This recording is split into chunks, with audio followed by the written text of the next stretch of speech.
Welcome to What is Going for new thought from the edge of Each week on Times flagship radio show, veteran broadcaster, author, and media consultant Sandie Sedgbeer conducts thought-provoking interviews with inspirational authors, artists, musicians, scientists, speakers, and filmmakers who are working at the point where spirituality and science meet consciousness at the very edge of Here is your host, Sandie Sedgbeer. Hello. While lecturing in Orvieto, Italy earlier this year, best-selling theologian and Episcopal priest Matthew Fox encountered the iconic fresco, The Preaching and Deeds of the AntiChrist, painted in the Cathedral at the outset of the 16th century by Luca Signorelli. The author of 43 books on culture and spirituality, including Original Blessing, The Coming of the Cosmic Christ, and a spirituality named Compassion, Matthew Fox has been awarded many, many honours, including the Abbey Courage of Conscience Peace Award, whose other recipients include the Dalai Lama, Mother Teresa, Rosa Parks, and Maya Angelou. He's also sparked much controversy. Matthew Fox joins me now to share why Signorelli's fresco inspired him to write his most controversial book to date, Trump and the MAGA Movement as Antichrist, a handbook for the 2024 election. Matthew Fox, welcome. Hello, Sandie. Good to be with you again. You too, Matthew. You've always shied away from using the term Antichrist because you said it was often used to spread control and fear. What was it about that fresco that changed your mind?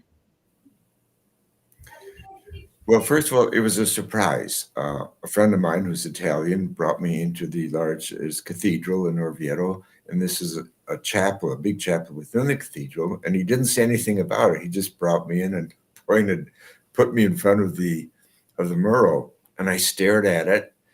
And at first I thought it was Christ preaching, but then I noticed some things were off, like his hair was weird. It was up, it looked a little bit like horns, hair and horns. And as I stared at it, then I said out loud to myself, it feels like Donald Trump. There's the picture. And then I looked at the title, and it said The Antichrist, or The Preaching of the Antichrist. And if you look at the painting, now this was painted by Luca Signorelli in 1501. And it's quite a painting. I counted 156 characters in it, different figures. And his own self-portrait is down in the left-hand corner. That's him with the long blonde hair. And next to him is Fra Angelico, the Dominican painter, who actually painted in the chapel before he did, 50 years before he did. Fra Angelico painted a few paintings, and then he was called to Rome to do more. And the chapel was left unpainted until 50 years later, they hired Luca Signorelli. But you can see, of course, the preacher in the center with the devil whispering in his ear. But in the background, you have someone called the people in black there, a black Ku Klux Klan, or another one called them ninja warriors. But they're definitely signs of disturbance and trouble. And if you look carefully at the audience, down the left-hand corner, someone is choking someone, and someone else is bleeding, and someone else is dead. So these listeners to the Antichrist, there's a lot going on in the audience. And of course, that was the case in Trump's rallies as well. And also there are famous people in the audience. For example, Christopher Columbus. Now, of course, Columbus sailed in 1492. So, and this was painted in 1501. So less than 10 years, Columbus is already famous, but he's in this picture among the people who are listening to the Antichrist, as are a group right behind the devil and the Antichrist, a group of Dominicans and Franciscans and Cistercians. So they're talking about this too. And then there's healings going on in the background. Someone's being raised from the dead. And again, on the left-hand side, there are more people who are wounded and dying. And so the Antichrist has powers. including the power to heal people and to raise people from the dead.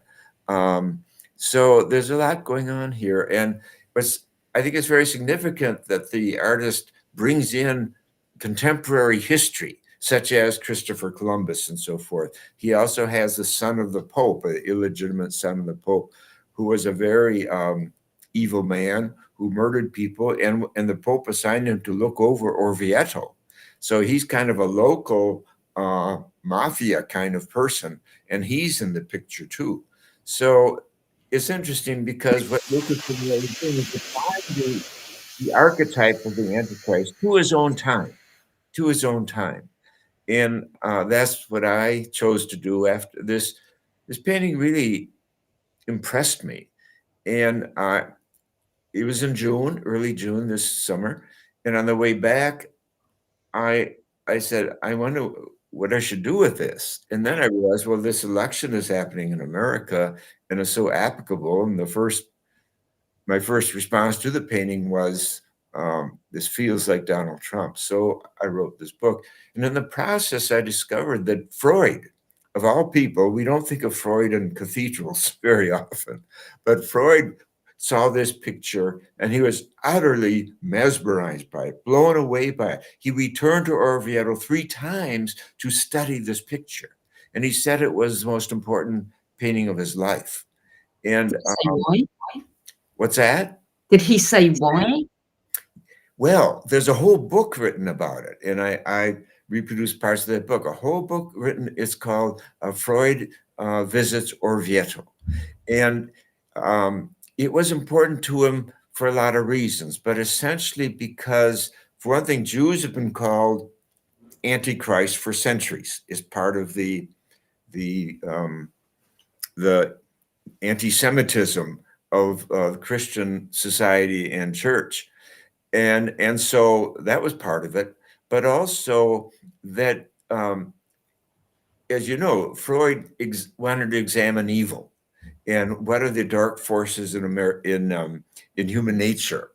And I found in that book on him, there's an amazing letter that he wrote when he was a young man living in Paris. And in the letter, he says, my friends, when they have a day off, they love to go out and go to museums and all that stuff. But what I do when I have a day off, I go to the top of Notre Dame, the roof of Notre Dame, and hang out with the gargoyles and the demons. Now, he was a young man, like in his teens when he wrote that. And I think that's so interesting because that is what he did his whole life, isn't it? He hung out with gargoyles and demons, the unconscious of the human species. And so I think that's a big part of this painting. And he saw it the year that his father died is when he first saw the painting. And he was still in mourning, the Jewish tradition of mourning for a year, a loved one who passes. And this really struck him for that reason too, because he had this relationship with his father where he felt that his father was not fully manly. Because his father told him a story once when he was 8 years old. He said to his son, he said, I was once walking down the street, and this is in Vienna, and a man came by and threw my hat in the street. And Freud said to his father, what did you do, Daddy? And his father said, I went and picked up my hat. Well, that stayed with Freud his whole life because he felt it named the Jewish male as being less than male and less than strong, to standing up to being abused.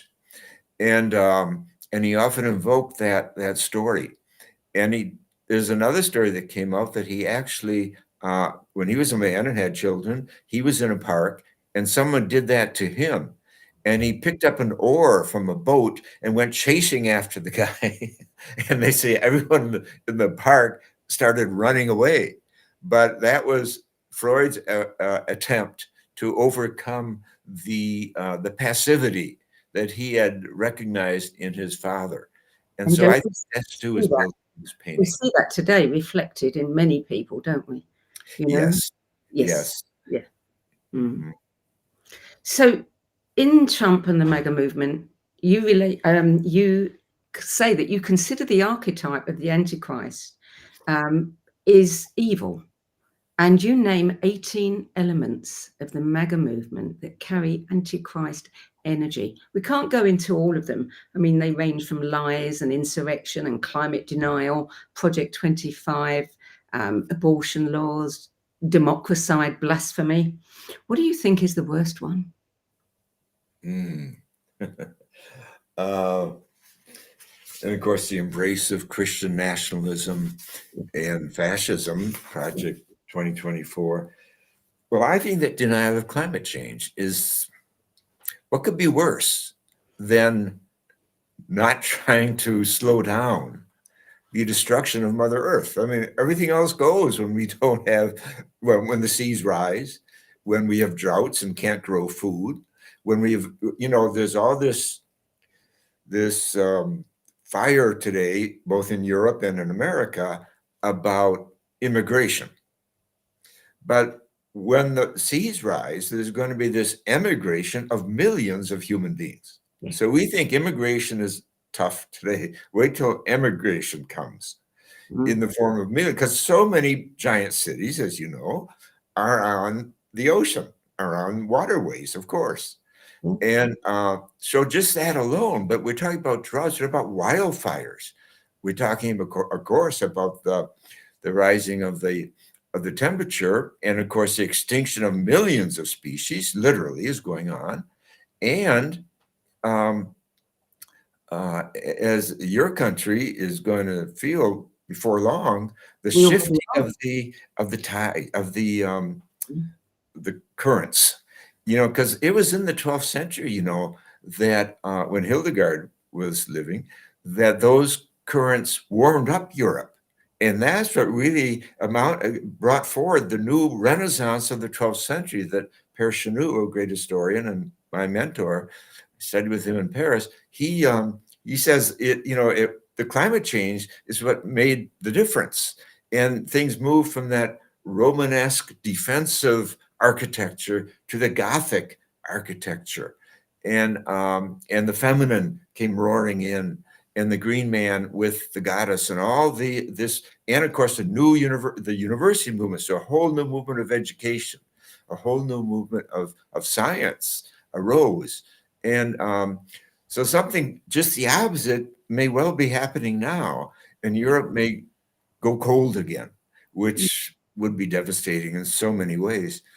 So I think, you asked me the one, I think so many of them stand out, but that's one that stands out for me because there's something that is on everybody's mind. Is not about whether you're a believer, an unbeliever, an atheist, a humanist, a Muslim, or anything else. We're all feeling it, and it's going to affect not just our species, but all living beings on the planet. So I think, and it's so obvious. So, and yet Trump is in total denial of this, or he pretends to be, because he wants to, of course, and then behind it is, of course, capitalism. He wants to make more money fast, while we can still sell all the oil that we can do, as he says, drill, baby, drill. And so I would say, since you asked me that question, it's a hard question to answer. It is a hard question to answer because, I mean, every single one of them is relevant. But in our last interview, you shared what Thomas Berry, the eco-theologian and scientist, said about saving the planet, which was, we do not save what we do not love, and we will not love what we do not consider as sacred. So basically, we're losing our love for our planet and for the sacred. That's what we're seeing. Exactly. I had a dream 25 years ago, and it said to me this. It said, there's nothing wrong with the human species today except one thing. Now that's shocking. And it said, only one thing with us? Hey, let's go to it. You have forgotten the sense of the sacred. That's what the dream said to me. And I think it's true, for the very reason you just spoke, and that insight from Thomas Berry, that we do love what we consider sacred. For example, our children. But there's so much that's sacred, and when you really look at it, and it's because it all hangs together, it's all interdependent. If we don't, but if we lost a sense of the sacred, see, that which is what the dream was telling me, then nothing is important really, except grabbing our piece of the pie, or playing out our addictions or our projections or our anger or our greed, just playing that out and calling that, our life's work. But ethics, humanity moral. is always sought the sacred. Oh, Yeah. it's what ritual's about. It's what Stonehenge was about. Look at the muscle and the effort they put into that. We still can't grasp it, how they toted these multi-ton rocks before wheels were invented. And why? What brought them to do that? Well, it was our relationship to the sky. It was Mother Earth and Father Sky. It was that curiosity, because they noticed the sky changed, the seasons, solstice coming up, equinox, spring, winter, fall. They noticed things are going on out there. Things are going on. And they wanted to connect to it. And, Adirond, the great psychologist, says there's no living ritual that doesn't bring psyche and cosmos together. And of course, in the West, I think ritual has become very dull and boring because it's about finding a prayer on a book page or something. That's not what ritual is meant to be. It's meant to be a dynamic reunion of the human imagination and human soul and psyche with the great universe. And here we have this blessing today called Webb Telescope and Hubble and Arthur, but bringing in the wonder and the beauty and the sacredness of our story, of our having arrived after 13.8 billion years in this amazing universe and this amazing planet where life is happening and flourishing, and where human intelligence has joined the parade, joined the circle. And what are we doing with it? Making war, reinventing war, doing it more lethally, and even more on Earth. Now we hate even Earth, not just our made-up hatred toward one another and our ideologies and our nations, but now we're showing our hatred to Mother Earth. And it's preposterous, and of course it's absolutely suicidal for our species. So, and the young intuit this, and they don't want to raise children Who can blame them? Who can blame them? Who could blame them? Yeah. And so, our species is really at the edge. And, one thing I meditate on is these other, our hominid brothers and sisters, the Neanderthal, and now we have a list of 14. We keep uncovering them now, especially in Southeast Asia. We're finding more and more species of hominids. But the thing about all 14, and they're going to be more, they're all extinct. They're all gone. We're the only ones standing. You'd think we would be proud enough and smart enough. We praise ourselves for our intelligence, but morally and spiritually, we've lost the sacred, you see, and therefore we're acting stupid. We're full of folly. We're smart, but we don't have wisdom. We have rational intelligence, but we must marry it with wisdom before it's too late. Yeah. You propose that MAGA really stands for making America grotesque again, as in the time of slavery and Jim Crow genocide towards Native Americans and more. I mean, this reversal of the tide, the move back to authoritarianism and patriarchy and the suppression of women's rights, etc. It's like a mind virus that's affecting the entire world. Why do you think it's happening now? I mean, who is behind all this? Well, I think that we've lost a sense of the sacred. That I think that I think capitalism in its extreme form, and there's plenty of that going around now. I mean, the richest man in America, in the world, I think, Elon Musk, has an ear not unlike the devil and Yes. Trump of Trump, perhaps the most powerful man in the world. And so greed, I think greed is behind it. And what they want to do, this Project 2025, is really to take away the media. I mean, they've done it in Hungary. And, Trump is very admiring of Hungary. And Yeah. they have erased democracy and displaced it with authoritarianism. And of course, it includes killing the press and the justice system. You have to get all those. I mean, Hitler gave us a blueprint in the 1930s, and this is very parallel. And so it's about ultimate control. And I do think patriarchy, I do think the whole excessive reptilian brain definition of manhood or masculinity is very much behind it.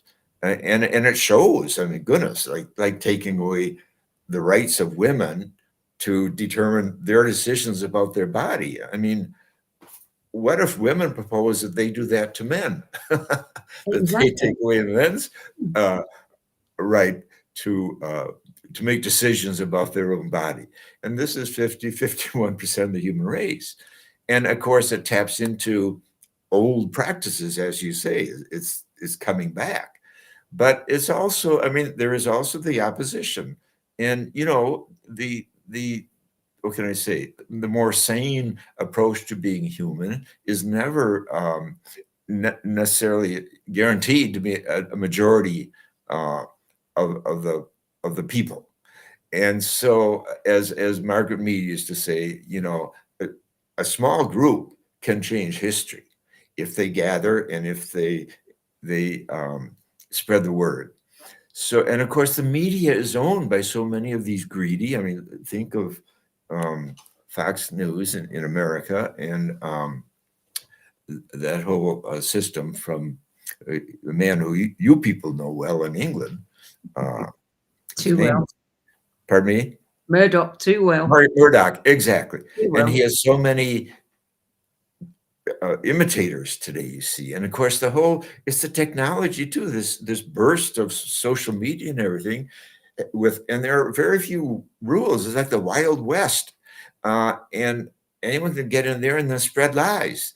And of course, and then when you have a liar in chief, like Donald Trump, it was counted. He told 33,000 lies while he was president of the United States last time. Can he top it this time? I mean, you have to laugh at it, but it's a destruction because justice and truth go together. Thomas Aquinas said in the 13th century that that truth and justice are the proper objects of the human heart. That we seek truth, we seek justice, and you can't have justice if without truth or the search for truth and facts. And but here, anybody, especially anybody with money, like in America today, so many people have imitated Murdoch, millionaires and billionaires, to create their own networks and spew their lies and disinformation. And of course, Putin does that. All dictators do that. They control the press. And so they can make up what truth is. And so I think that's a lot that's behind it too. Would you say that, people who want control are people that are very afraid?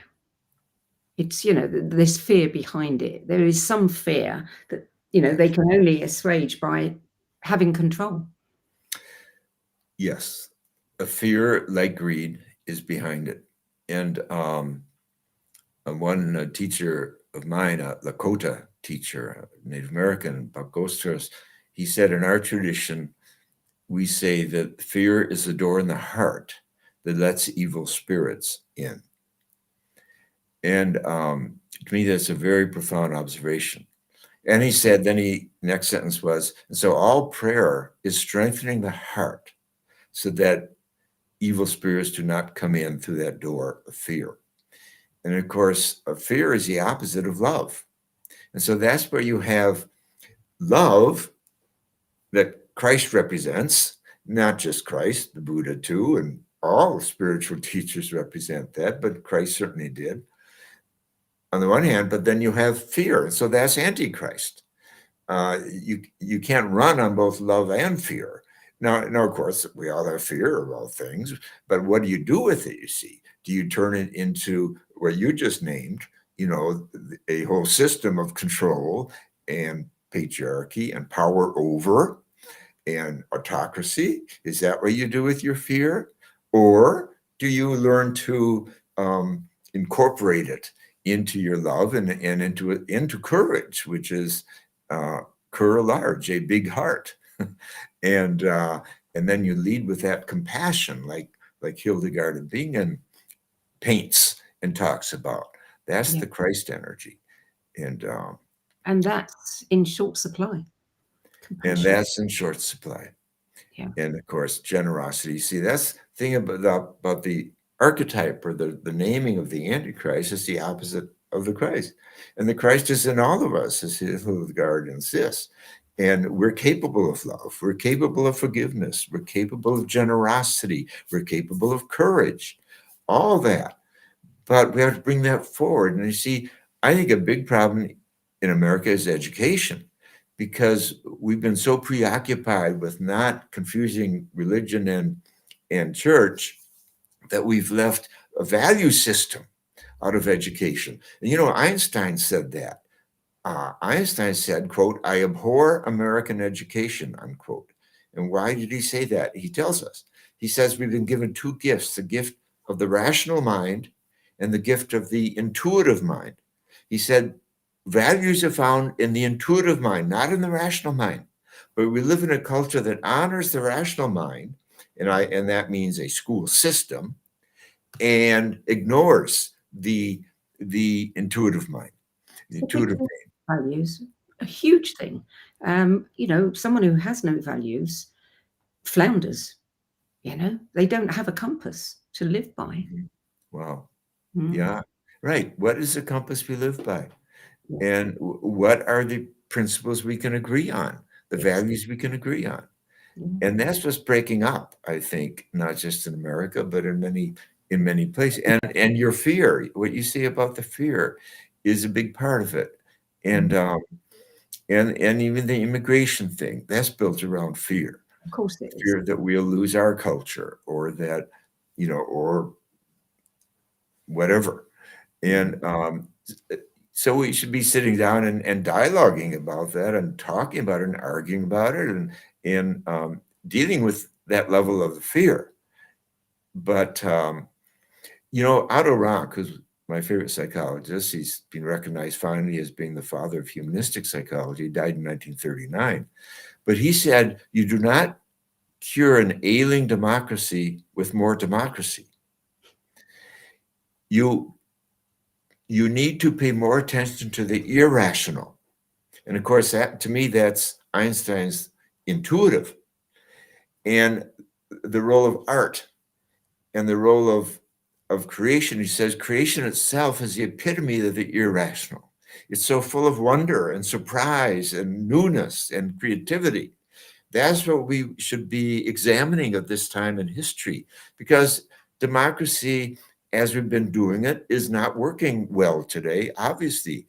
And yet, as Churchill said, it's the worst, except for all the other options of government.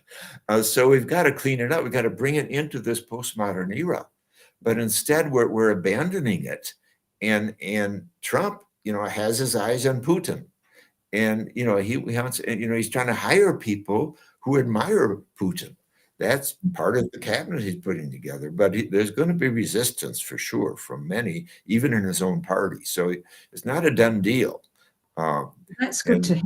But we need to go to a break now. So we'll come back to that when we return. You're listening to What is Going On. I'm Sandie Sedgbeer.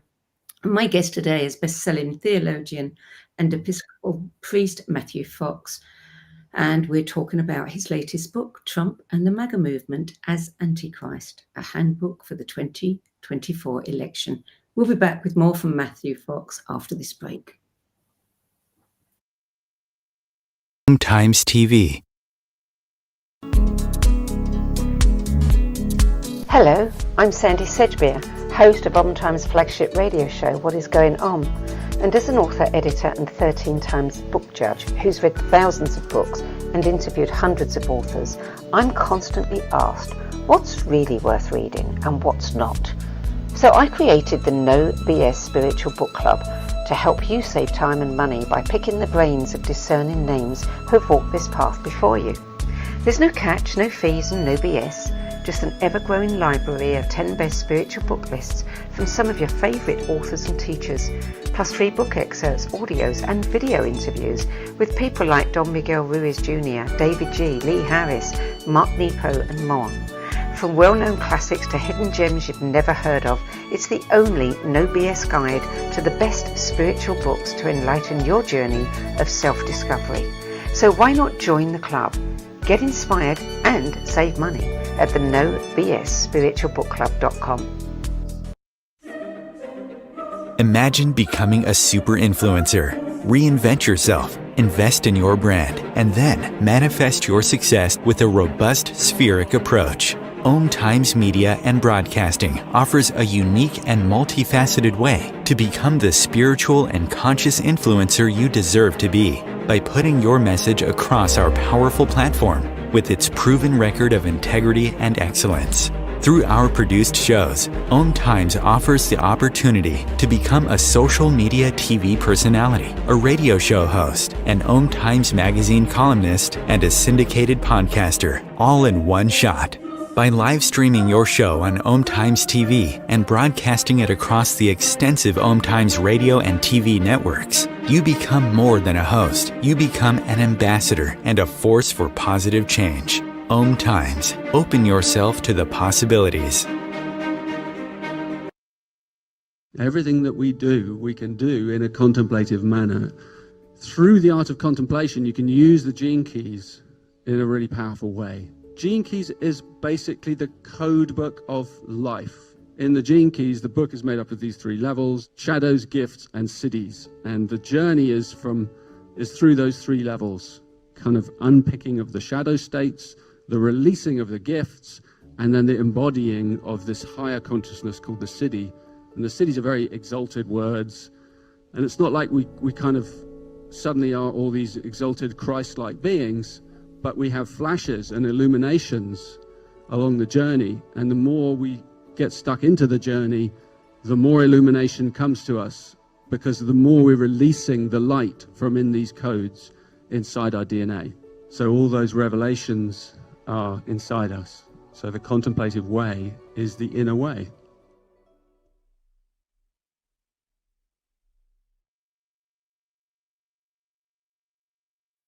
There are 16 million children struggling with hunger in America. That's 1 in 5 daughters, sons, neighbors, and classmates who don't know where their next meal is coming from. Yet billions of pounds of good food go to waste every year. It's time we do something about it. Feeding America is a nationwide network of food banks that helps provide meals to millions of kids and families in need. Visit feedingamerica.org to help them feed even more. Together, we can solve hunger. Together, we're feeding America.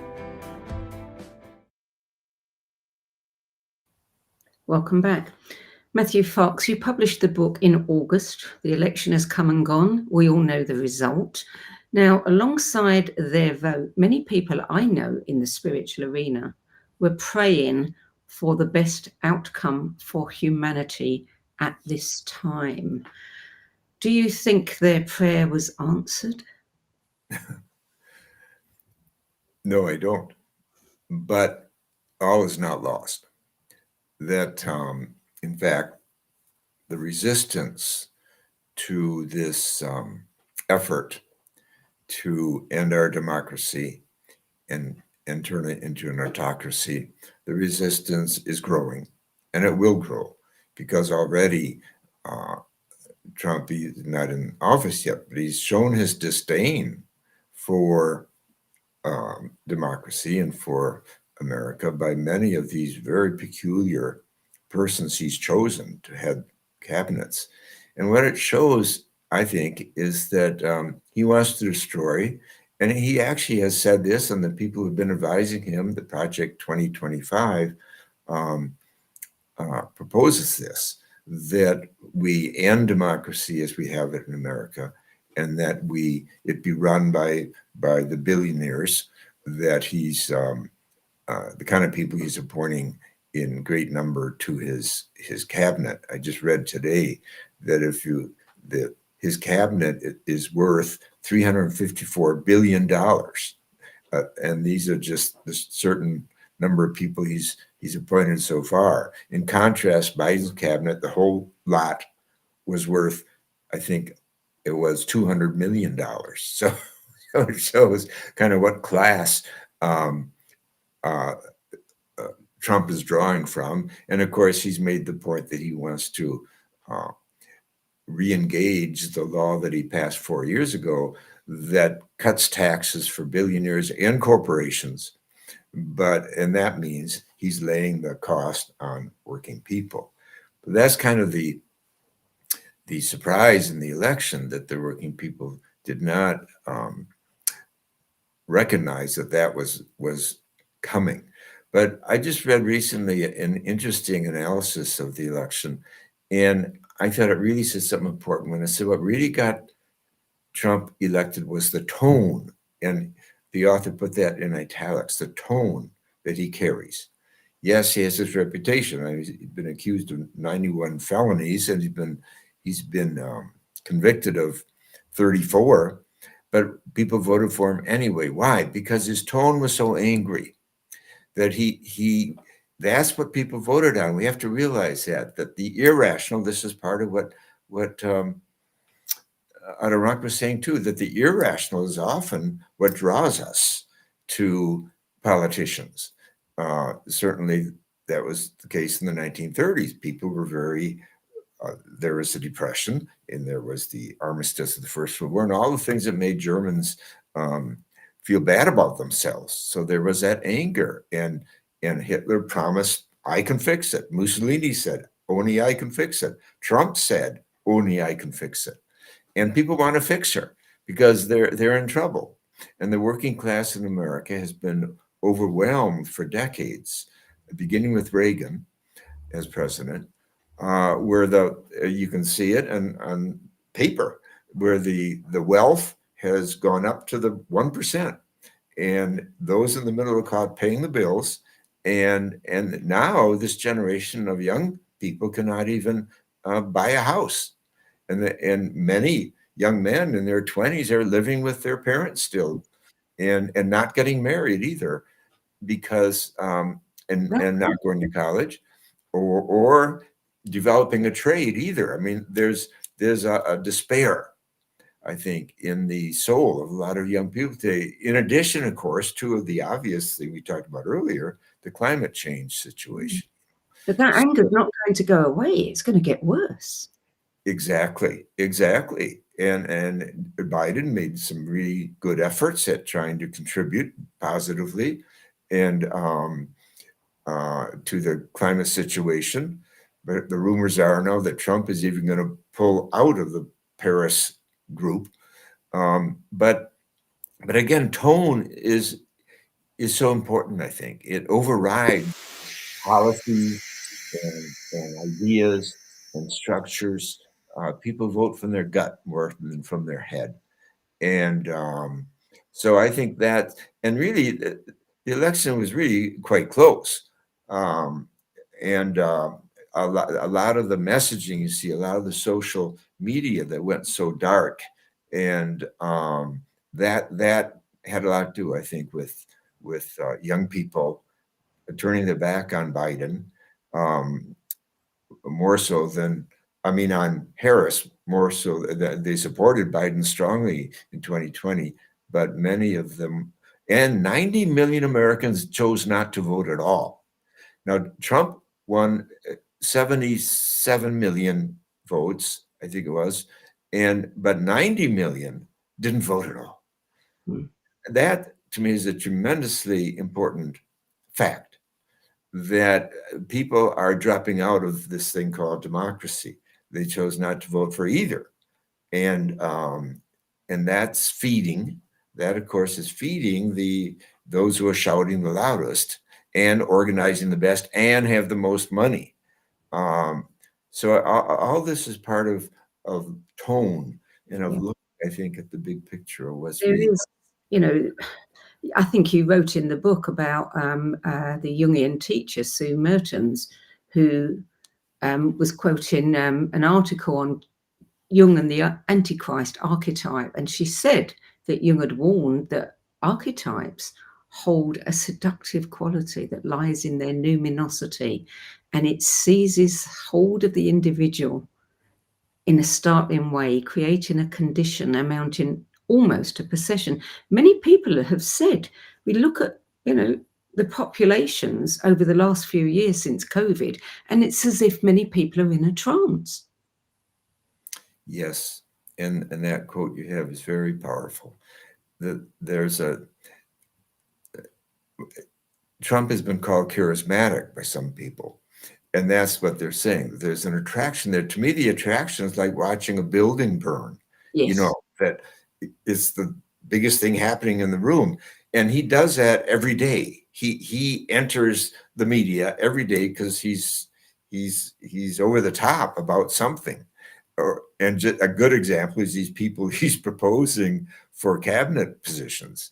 I mean, it's over the top, and even Republicans saying, "What? That person to run the Defense Department, et cetera, or this person to run the Attorney General's office, the number one legal gathering place in the country.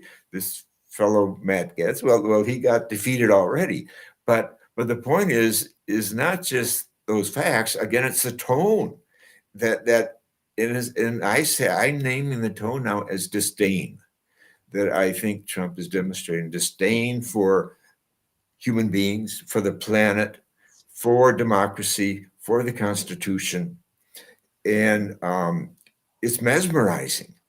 Now, I have a section where I talk about about as one of those 18 things, I think, where he he takes delight that some people in his gathering in the MAGA movement see him as another Christ. Yes. And they call him a Messiah. And these are people who claim to be religious or Christian or something.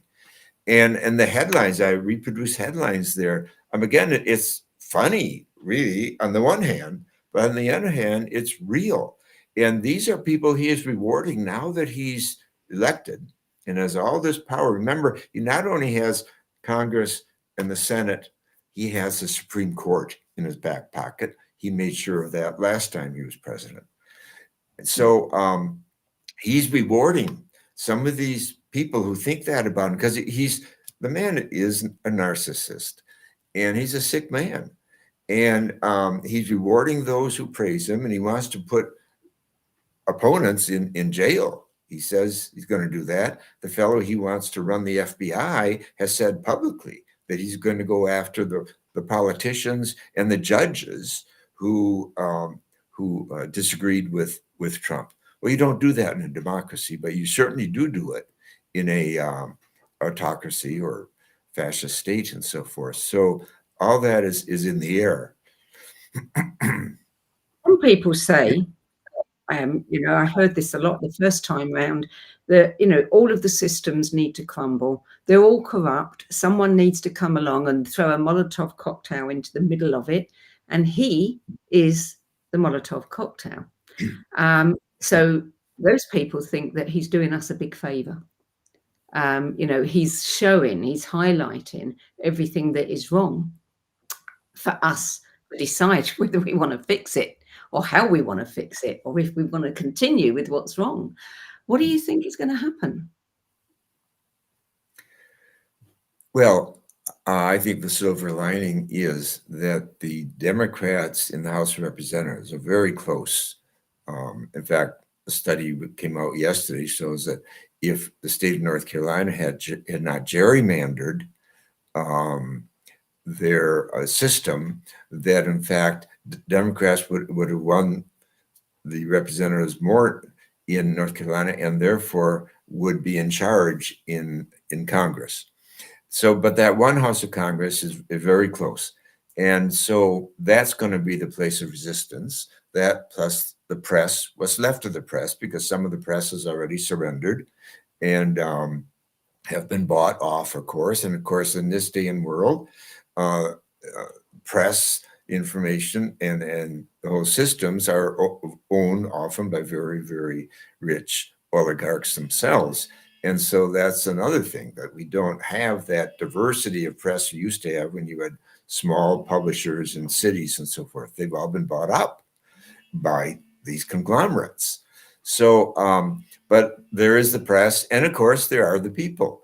And people, including myself, had to go through a grief process because we are aware of what's around the pike with this system and the Project 2025 that is really the blueprint for Trump's presidency. And it was written by fascists, some of whom call themselves Christians. Someone compared it to because it is so wrapped up in peculiar religion. And Trump is, of course, praising all that, and he's rewarding some of these people. So, but the point is that there's organizing now to resist. There will be resistance, and it's going to grow. And I think the spotlight, we're not going to be as naive as we were, I think, the previous 4 years when he was president.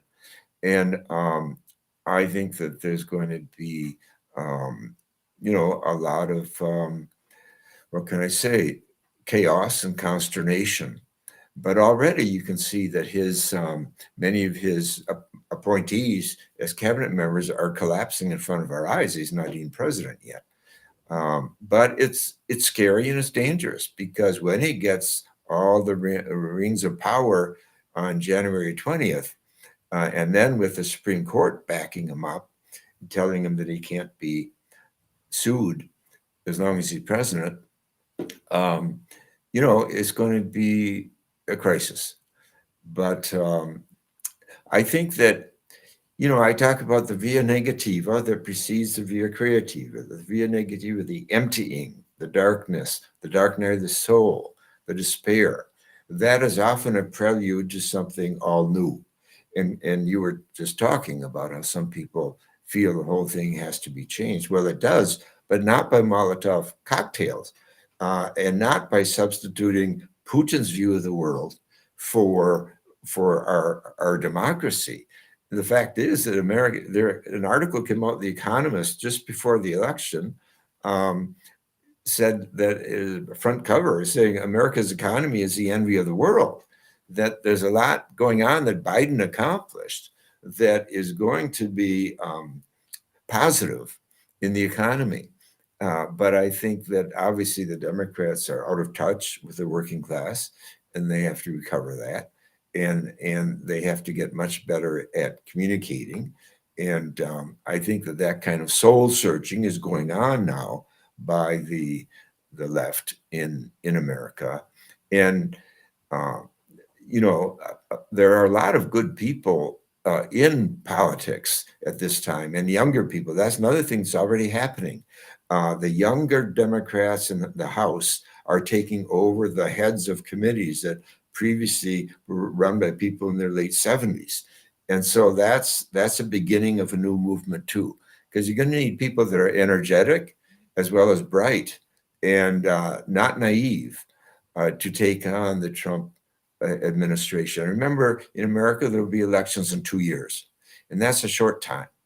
So if we can hold back this onslaught for 2 years while developing a more grounded and more working class centered message and intention, things may turn around very big in 2 years, very big. And what sort of response have you had to the book? Pardon me? What sort of response have you had to your book? Well, it was delayed coming out because of the colored pictures. They didn't tell us the colored picture would delay it 3 weeks, but they did. So it didn't get as much exposure as I thought. I just heard 2 days ago from a person who worked very close in one very important campaign. I don't want to mention his name, But he saw the book because we sent the book to all the Democrat politicians. And he said that we were kind of out of our mind, during the campaign. We weren't reading anything. But what you've written here is true. And a lot of it is about pseudo-religion. And he said, I wish I'd had this earlier. So a lot of people have loved it, but it didn't get out there like we had hoped it would. But people were scared. Churches were afraid to mention it exists. Religious magazines were afraid. Why? Because they're afraid of that word Antichrist. But the truth is that the right wing in the church have been using Antichrist for decades and decades. So people didn't balk when the right wing used it. And notice what I've done here is I've brought art and history and theology into this. Yes. I'm not taking it out of the Bible in some literal fashion at all. I'm showing that history was named in 1501 by Luca Signorelli in art. And in the 12th century, Hildegard of Bingen, now a doctor of the church and a declared saint, painted a very powerful picture of the Antichrist. And in fact, she connects it to patriarchy because the picture includes a very large penis as well as an entire, maybe we could show that picture, entire flying object that looks like, it looks like a B-1 bomber there at the bottom, that flying black object with the teeth and the red eye. She says that is it's dung, and there are other words for it, flying dung. But she says this is what the Antichrist brings into history. And you can see how the people are afraid right under that flying dung that looks like a B-1 bomber. And then look at the painting on the left and the bottom. That's Mother Church, who's been invaded, she says, by the Antichrist. So again, she in her time is applying the archetype to the structure of her time. And of course, the most dominant structure in her time was the church. So, and then notice, as I alluded to, that this giant penis is part of her picture of the Antichrist. And to me, I think that is an unconscious statement about patriarchy, about men out of control. Yeah. In the top picture, you have the Christ on the right hand, holding up his hands like this, today's peace signal. But in his day, it represents, says Hildegard, the painter, it represents peace and the prophets. But on the left, you have these animals. And of course, this is the way the apocalyptic literature in the Bible is. It's all about symbolism. And of course, the Antichrist is from the apocalyptic tradition.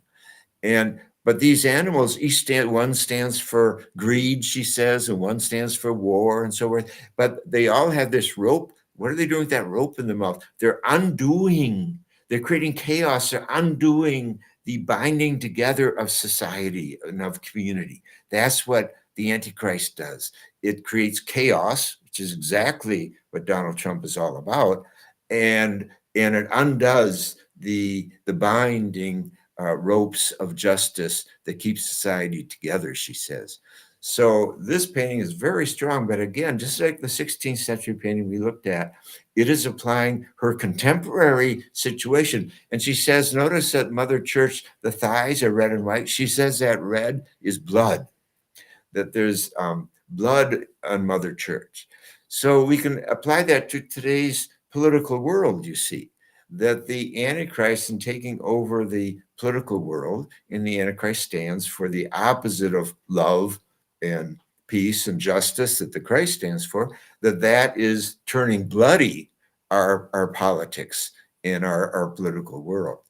So this is why I draw on history and art, because we're talking about an archetype that is strong. And like Jung said, and I wrote a whole essay on it. Interestingly, I found after the book came out that the Course of Miracles, which is a book one thinks of as a mystical book entirely, it has a whole chapter on the Antichrist. and I read it, and it's all about idolatry. The first 60% of it is all about idolatry. And that's interesting too, because that echoes that chapter that you alluded to too, that Trump is happy to be called a new Christ and a new Messiah and so forth. He's encouraging that. He likes that. We are almost out of time. I have one question that I really want to ask you before we leave. Andrew Harvey calls you our greatest living Christian theologian.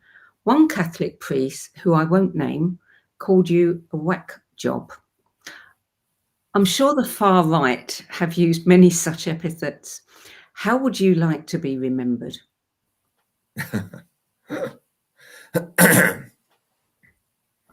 Well,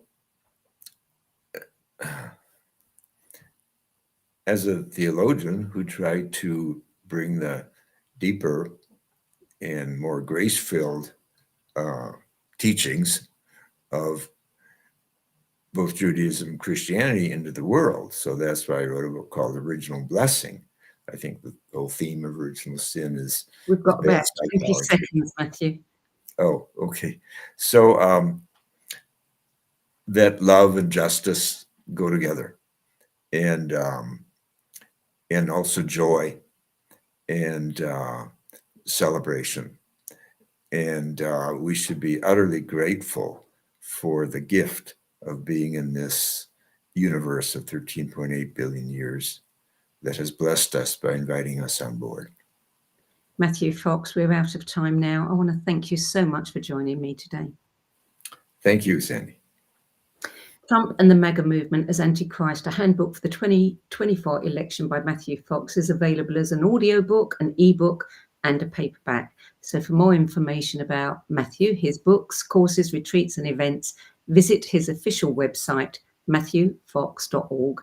And I encourage you also to check out his website, Daily Meditations with matthewfox.org.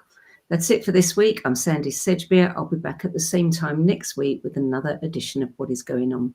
Till then, it's goodbye from me, and thank you, Matthew Fox.